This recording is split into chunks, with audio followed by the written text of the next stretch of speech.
Odobli o'g'limdan aylanay kitobidan. Assalomu alaykum. Bu oilaning eng nufuzli insoni Roziya momo bo'ladilar.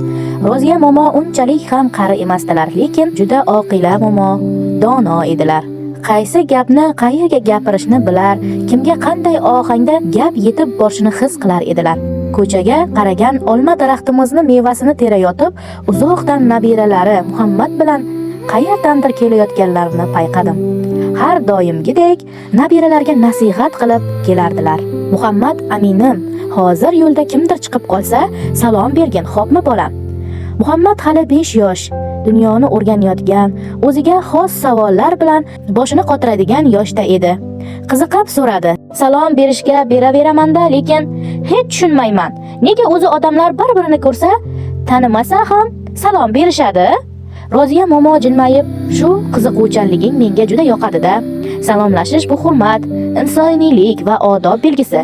Tanimasak ham salom berishimiz orqali biz men sizni inson sifatida qadrlayman, sizga salomatlik tilayman degan mazmunda xulq ko'rsatamiz.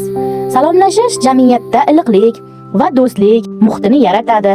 Begonaga salom berish ishonch, xavfsizlik, mehr, oqibat muhitini kuchaytiradi.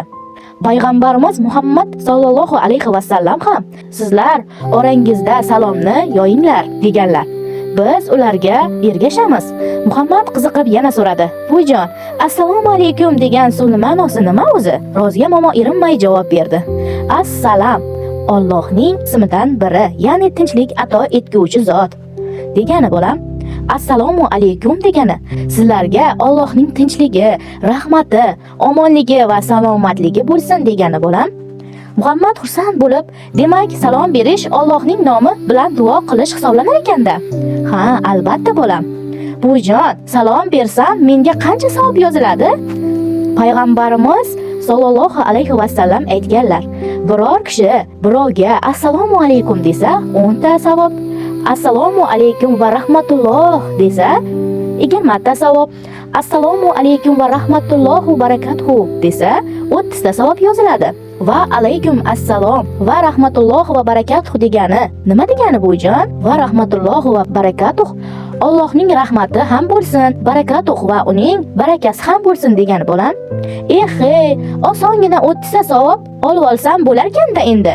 Endi men nimaga salom berishim kerakligini tushunib oldim. Xursand bo'lib salom beraman endi bujon. Va alaykum assalomni ma'nosichi? Va alaykum assalom sizlarga ham tinchlik bo'lsin degani. Alik olgan odam ham va alaykum assalom va rahmatullohu barakatuh desa, unga ham shuncha savob bo'ladimi? Ha, albatta bo'lajonim. Bu suhbatni men ham eshitganim bois birinchi bo'lib 30 ta savobni olib olay deb ularga o'zim birinchi salom berdim. Assalomu alaykum rahmatullohi barakatuh.